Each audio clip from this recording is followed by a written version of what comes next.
Number 4 on the qualifying points list for the Kentucky Derby in 2019, Parfait for Brendan Walsh. I think Brendan Walsh is a great trainer, underrated.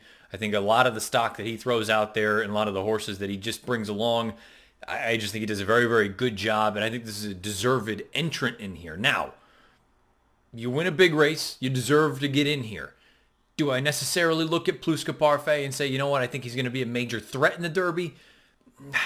I frankly no, but he's the kind of horse to me that if you're playing any of the larger wagers, if you're playing trifectas and superfectas, I would want to use him underneath because this distance, you take a look at the pedigree, he's by point of entry out of an Awesome Again mare, and the way that he finished in the UAE Derby makes me think that the distance isn't going to be an issue for him. The question now is he really this good? Is he good enough to run with the Roadsters, the Tacitus's, the Omaha Beaches, the Game Winners? Is he good enough to run with those types?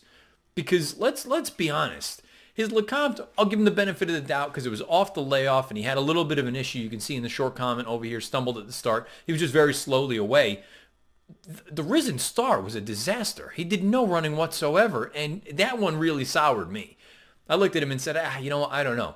He shows up with blinkers over here in Dubai, and we're going to take a look at that as they're running through the far turn. Keep an eye on this red cap down on the inside, blue sleeves, white body. That is Parfait. And for a moment, keep in mind, this is at Meydan, where you kind of want to be forwardly placed. This is a very slick ride from Jose Ortiz. He's eventually going to weave through traffic. Initially, it looks like he's going to angle to the outside. Gray Magician rolls up on the outside.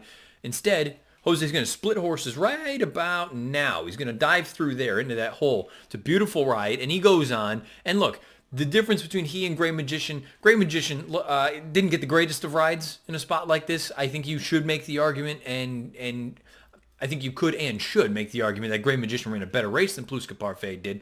Parfait got a beautiful ride. But when you look at it from a 1.25 mile standpoint, he looks like the kind of horse that will run all day. So if you get to a scenario, as we've seen year in and year out, where that final quarter mile turns into a stagger fest in the Kentucky Derby, I think you're going to have a horse like this, Parfait, who will at least be finishing. And when I say finishing, I don't think he's going to be rolling home like a freight train, like his dad, point of entry on grass. But I think you're going to have a horse that's going to stay the distance. Whereas some of these other horses, they're going to be absolutely crying out for mom, saying, no mas, I don't want to go on any farther.